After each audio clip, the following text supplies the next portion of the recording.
Acomódate bien y subí el volumen. Hay entrevista especial del día en Hacete Cargo.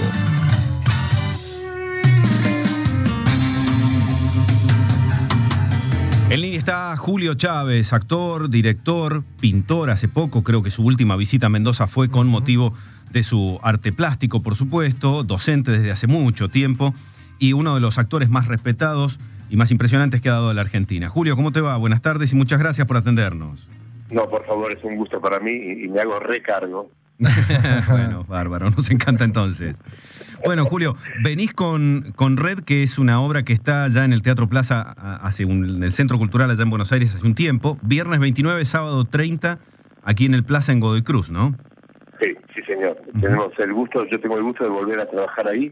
Lo último que hice en ese teatro fue La Caja hace 2 años, así que vuelvo ahora allí vamos a mostrar Red, que es un espectáculo que adoramos, que queremos mucho, y estamos haciendo las últimas funciones de este espectáculo que hace ya mucho tiempo estamos haciendo. Vamos a cumplir, creo, mañana en Mendoza la función 339. Mirá, un montón.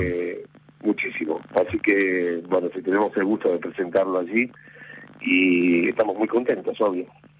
Si tuvieras que contarle un poco a la gente para engancharla, obviamente ya tu figura, por supuesto, las lleva hasta el teatro, pero ¿de qué trata Red? ¿En qué te van a ver en este caso, Julio? Y la Red es un cuento muy precioso, cuenta un momento de la vida de un pintor. La obra presenta al espectador a estar metido y casi como un chusma dentro de lo que es el taller de un pintor, porque la obra representa el taller de Rothko, que es un pintor que falleció en los años 1970, un hermoso pintor, un hombre muy importante para la plástica, un hombre muy batallador y muy ideológico. Y la obra cuenta el momento en el que está en un punto muy alto, casi coronado como el rey de la pintura. Tiene un asistente, está preparando lo que es una muestra trascendente de su carrera, y en ese proceso él empieza a advertir que lejos de estar encumbrado, llegó el momento de tener que bajar de la cima de la montaña, que es un momento doloroso para cualquier ser humano. Al mismo tiempo es el momento en el que el ser humano también piensa y empieza a comprender unas cuestiones que solamente se entienden cuando uno empieza a bajar. Así que la obra cuenta un poco ese momento en el que él está batallando con generaciones nuevas. La obra presenta también un vínculo muy atractivo, encantador y conflictivo, que es el vínculo que tienen las generaciones grandes con las generaciones jóvenes, el problema acerca de qué es, digamos, si se debe aprender de los grandes o no se debe aprender, si el grande debe ceder frente a la impronta de la juventud o no debe ceder. Y además el material es muy encantador porque Rothko tenía mucho humor, era un hombre con un pésimo humor, mal carácter, pero encantador, un niño, un hombre grande, casi como Fulgencio en un sentido, y es muy encantador el material y muy aleccionador, porque mucha gente se va a enterar quién fue Rothko, y de una manera muy divertida, digamos. La obra es cero espantadora de aquellos que no conocen de pintura, por el contrario, es una invitación muy cálida a meterse un poco en el mundo de la pintura. ¿Cuánto te ayudó tu interés y tu desarrollo en la pintura? Hace poquito, en marzo pasado, estuviste aquí exponiendo tus obras y tus esculturas en la galería de Daniel Rueda para conformar el personaje de Rothko. Es muchísimo. Imagínate que a mí como actor no me es ajeno el mundo de la pintura, y como pintor no me es ajeno el mundo de la actuación.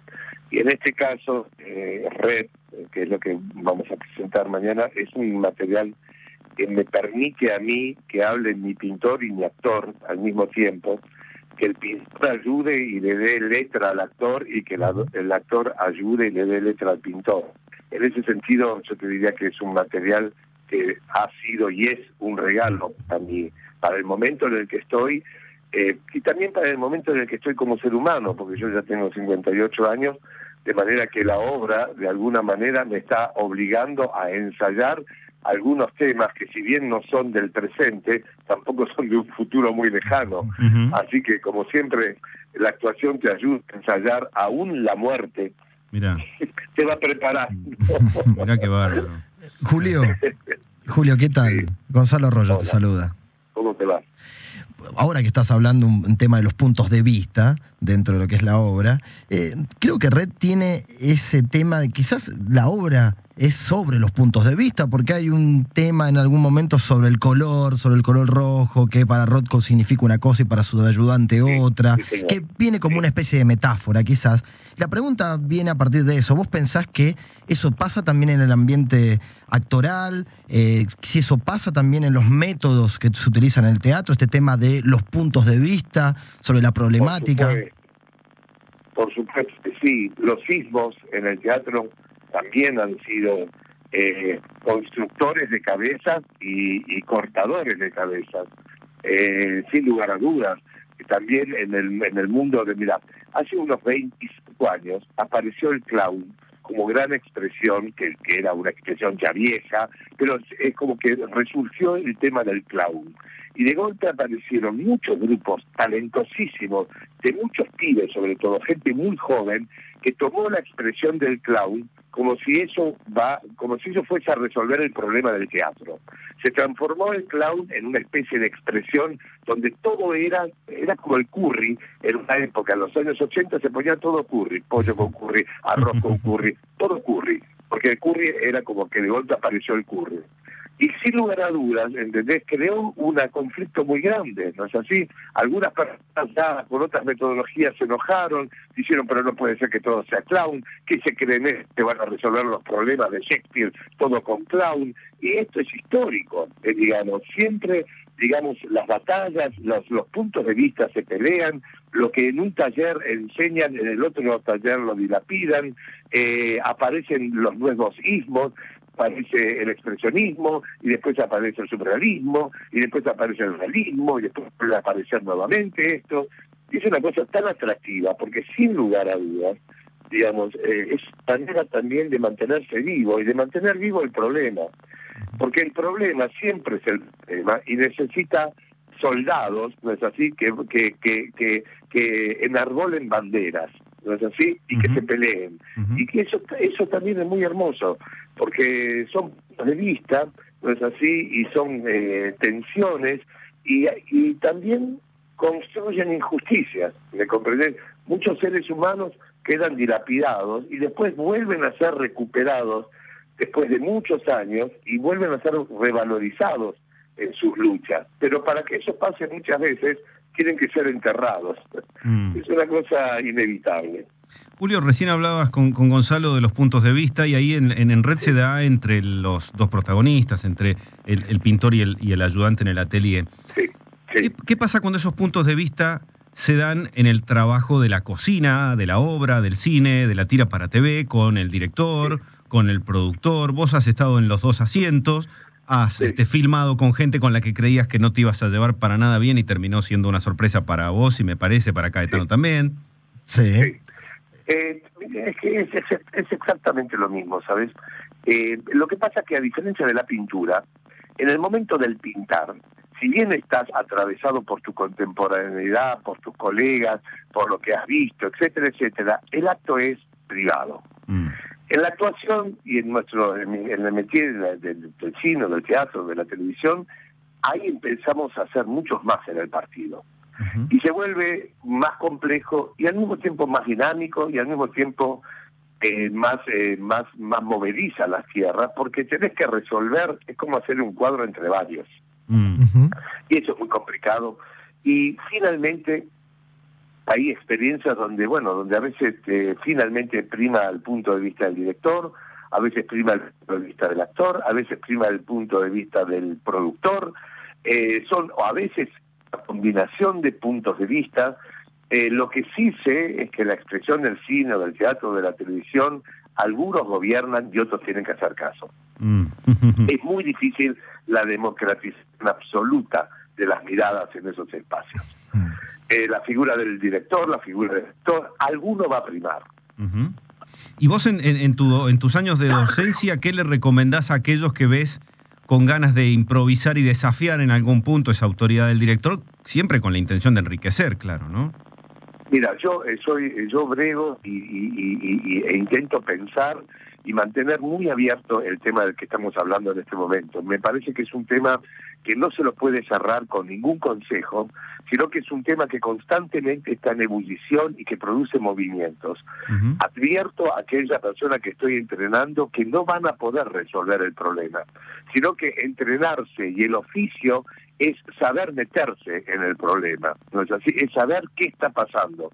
Y no, digamos, este tema de que a veces cuando el director siempre manda, digo, no se puede establecer el director siempre manda. Claro. Porque cada experiencia es un hecho particular. ¿No es así? Cada obra de teatro, cada grupo que va a intervenir un material teatral va a construir una experiencia particular. ¿No es así? Y cualquier metodología estricta y muy dura es muy peligroso, ¿sabes? Son como las cañas de pescar. La caña de pescar necesita cierto movimiento. Claro. Si es muy rígida, y ahí va a pasar algo raro. Ahora, esa capacidad de movimiento, y bueno, no se sabe exactamente cómo es, digamos, ni quién la va a tener, ni quién la va a padecer. Los puntos de vista en nuestro trabajo son, yo te diría, uno de los temas más difíciles y encantadores que hay, ¿no? Y sorpresivos. No son temas para cerrar, ni son temas para dar consejos. Son temas para estar atentos y saber que nunca hay que cerrarlos. Siempre hay que mantenerlos abiertos y siempre fallados, digamos. Es como un sistema. Siempre en un punto va a fallar para que eso siga poniéndose el movimiento. Julio, hablo como un animal, ¿no? Yo sé. No, aparte es muy interesante, porque te quiero hacer una pregunta. Hacete cargo que hablas mucho. Pero te quiero hacer una pregunta con lo que estábamos hablando y después voy a ver si entro por el otro lado. Pero vos sabés que, bueno, y se sabe, este tema de las personas que están dentro del arte, sea el cine, sea el teatro, la pintura, bueno, que es este campo que no se termina de explorar nunca, ¿sí? Que quizás eso sea lo más lindo que tiene, ¿sí? Que nunca podemos terminar ni de realizarlo, ni tampoco de abarcarlo y hasta de verlo. Hablemos de ver películas, leer libros. ¿Eso te considerás una persona satisfecha en ese sentido? ¿O siempre estás buscando hacer algo más? ¿O es algo que te termina en algún punto angustiando? Bueno, mira, depende de dónde esté en el punto en el que estoy en el camino. Cuando estoy, ahora por ejemplo estoy en contacto, estaba leyendo, esperando la llamada de ustedes, un libro hermosísimo que habla sobre la historia del espejo. Y estaba metido en el libro y estaba como, me sentía como pleno leyendo el material. Y en un momento levanté el pista y miré la biblioteca y me di cuenta de la cantidad de libros que he leído y que me he olvidado, y la cantidad de libros que todavía no he leído, y me sentí profundamente infeliz de pensar, ¿no es así?, todo lo que hay, ¿no es así?, y todo lo que falta, y todo lo que me falta. En ese sentido, bueno, todo depende. Cuando estaba leyendo el libro, que era en ese momento el libro, queda muy pleno. Pero si miro y levanto la cabeza y veo la biblioteca, ni te hablo de una librería, y la sensación te diría lo que dice Goethe, la vida es corta y el arte es largo. Claro. Ahora, también dijiste, creo que dijiste por allí en algunas entrevistas que he leído, que te gusta tener libros, te gusta leer, de hecho has escrito, por supuesto, ya 2 o 3 libros, si no me equivoco, pero aquel que compraste y pasa mucho tiempo sin leer, ¿lo haces circular, es así? Sí, señor. No, aquel libro que yo he leído, o inclusive que no he leído y que sé que no voy a leer, o que pienso que no voy a leer, lo regalo. Lo hago circular porque me parece que el libro detenido es algo que no me gusta. Me gusta el libro que circula, me gusta el libro que tiene la posibilidad, porque un libro es en la medida que tenga ojos que lo intervengan. Claro. En tanto eso no pasa, es algo que está detenido. Me parece que los libros deben ser para leerse. Y si yo sé que tengo libros que inclusive digo, debe ser hermoso este libro, pero digo, tengo que elegir, no lo voy a leer, inmediatamente lo regalo. Está el tema de la elección. Digo, con tanta actividad, te haces un tiempo para estudiar y te haces un tiempo para leer, porque ahí estuve viendo que estás haciendo un curso de historia del arte, ¿sí? Pero también te estás juntando a estudiar El Capital de Karl Marx. ¿Y por qué te digo esto? Porque en la charla tiraste muchísimos conceptos, el tema de movimiento, mucho materialismo histórico, mucha dialéctica, estuviste hablando este tema de los que deciden y los que tienen que hacer caso, este tema de la lucha de clases como motor de la historia, y de algún punto te ayuda para entender la realidad de lo que está pasando. Bueno, sin lugar a dudas, digamos, cualquier cosa que uno va aprendiendo te rescata y te da lenguaje, digamos, y te saca del mutismo de la ignorancia, ¿no es así? O mejor dicho, uno puede presentir, tener un gran presentimiento, pero no tener todavía el lenguaje o las palabras que te rescaten y que hagan que del presentimiento aparezca un entendimiento, ¿no es así? Entonces, sin lugar a dudas, leímos en Historia del Arte el año pasado una cuestión que tiene que ver con los espacios que legitiman y las luchas de los espacios legitimados. Una palabra tan sencilla como legitima un espacio o cómo un espacio de golpe es legitimado, a mí la palabra espacio que se legitima me abrió la cabeza. Pero sin lugar a dudas, es un concepto que termina de hacerme a mí entender un presentimiento, que yo todavía no tenía el lenguaje para decir quién legitima esto. Entonces yo me encontré ayer en la clase, que estaba dando clases de teatro, y me encontré diciéndole a un alumno, decía que estábamos discutiendo acerca de que él vio por YouTube una puesta en escena, no es así, que era como la que él había hecho. Lo que me estaba diciendo es, YouTube está legitimando mi punto de vista. Claro. Entonces yo le dije, bueno, dependerá de vos decidir cuál es el espacio que legitima tu expresión. En este momento estás en mi taller mostrándome a mí tu ejercicio y estás de hecho legitimando mi mirada. Y si no lo haces, estás perdiendo dinero, digamos.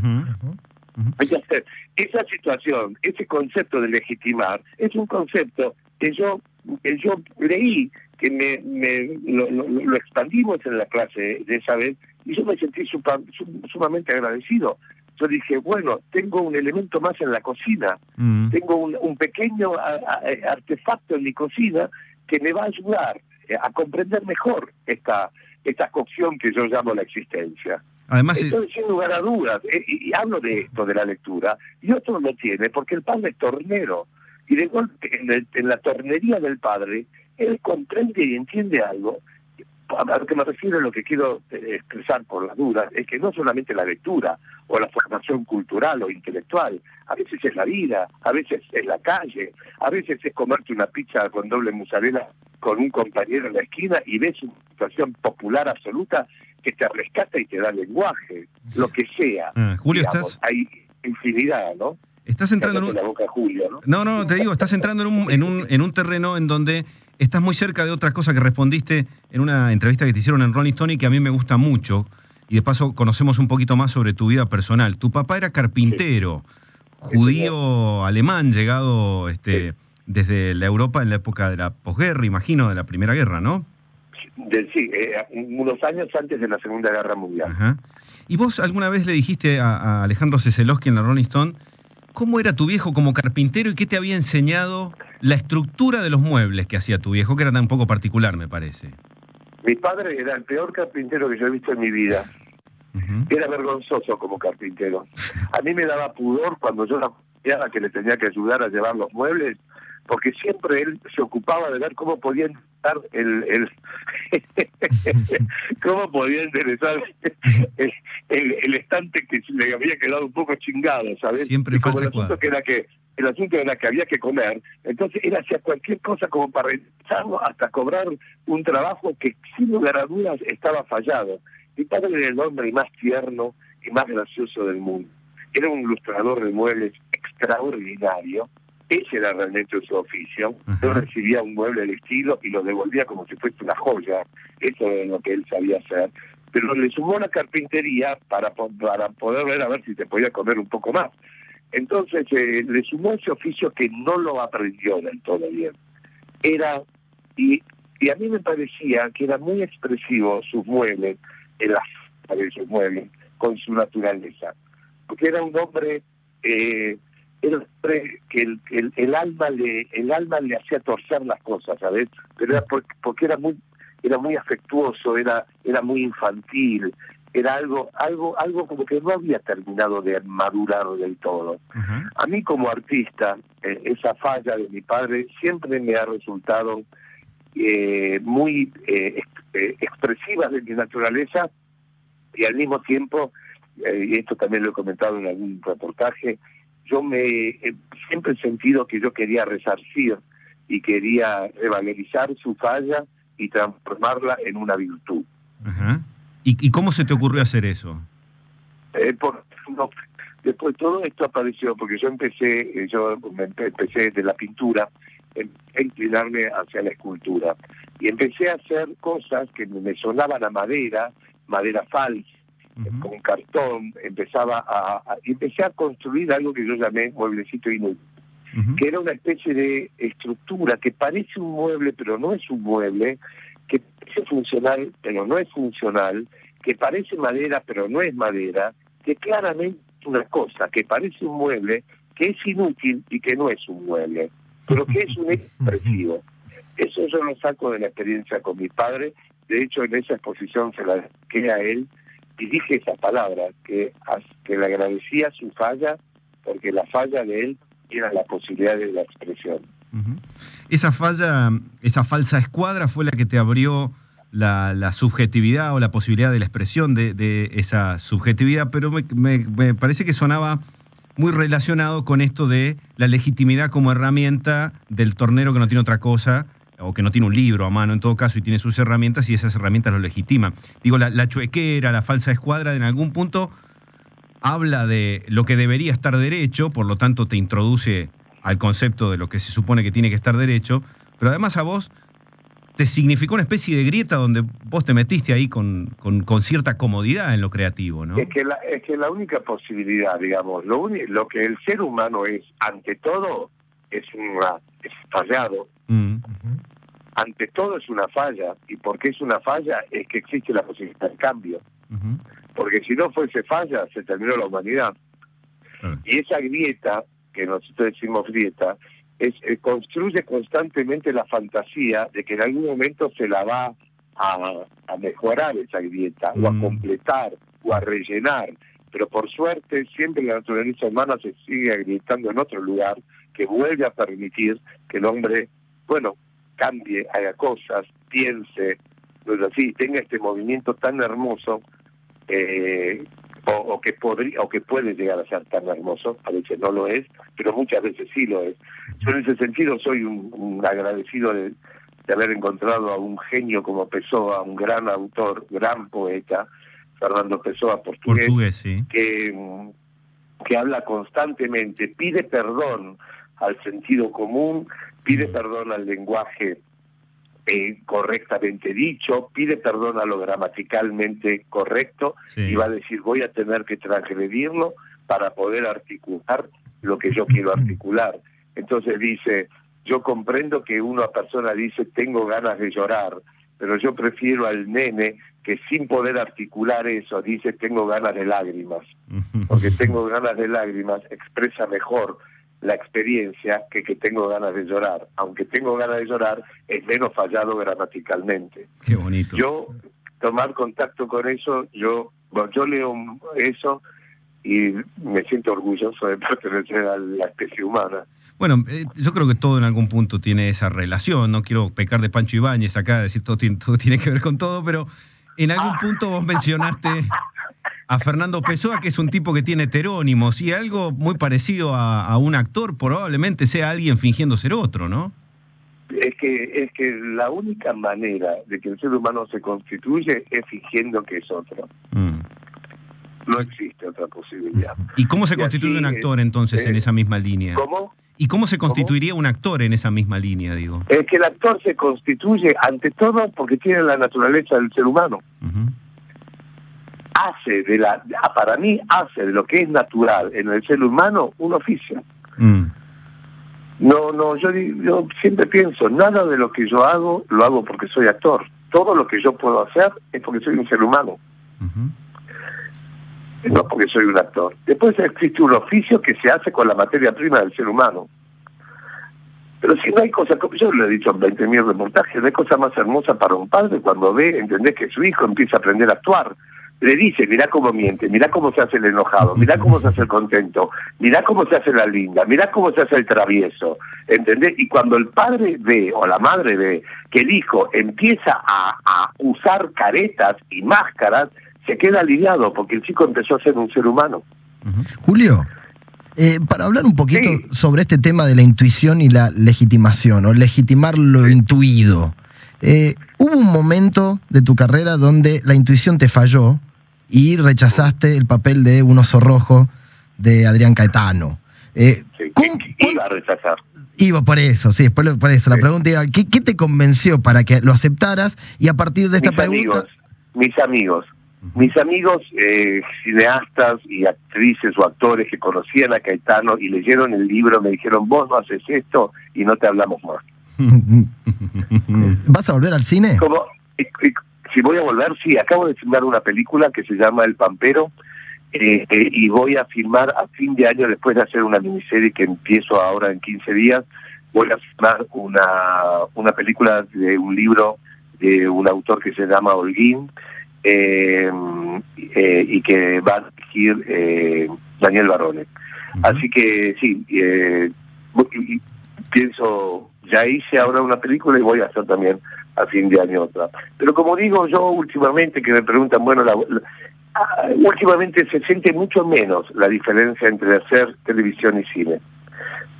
O por lo menos hay se empiezan a acercar esos lenguajes, por la manera de producir, por las cámaras, por el equipo, por los conceptos. Claro. Yo tengo muy poca casi diferenciación en este momento, y no me gusta cada vez más poner no tantas divisiones entre una escena teatral, una escena cinematográfica, una escena televisiva. Si bien cada una tiene sus leyes, sus lenguajes y todo eso, yo no me gusta casi aunar conceptos en relación a eso. Bueno, ha sido un verdadero placer, Julio. Me quedé pensando mucho en lo de Pessoa, porque es un autor que queremos mucho aquí. Hemos frecuentado parte de su obra, sus heterónimos, sobre todo el libro del desasosiego, que es horrible y bello al mismo tiempo, ¿no? Agarrar el libro del desasosiego y es interminable, viaje, ¿no? Es un regalo que nos dimos los humanos. Es una cosa muy muy exquisita, triste, conmovedora, lo que ese hombre hace, y no porque es Pessoa, sino porque es un ser humano, de manera que enaltece la existencia. Y bueno, y si mañana o pasado tienen ganas, acérquense al Teatro de Red y nos conocemos. Dale, bárbaro, sería un verdadero placer, Julio. Un abrazo grande, un abrazo. Y nos vemos. Muchas gracias. Chao, Julio. Buenas noches, hasta luego. Hasta luego. Chao. Julio Chávez, gran actor y director argentino, estará en breve, en poquitas horas nada más, viernes y sábado, si no me equivoco, aquí sobre los escenarios mendocinos. Estoy buscando justamente esa información, porque la tenía abierta en el comienzo de la nota, pero no lo pude... no lo pudiste mantener. No lo pude mantener, pero acá lo tengo. Sí, dije bien, viernes y sábado. Viernes 29, sábado 30, 9 de la noche, en el Teatro Plaza de Godoy Cruz, en la calle Colón 27 de Godoy Cruz, haciendo Red, esta obra de la que estuvimos hablando un rato y de algunas otras cosas con Julio Chávez.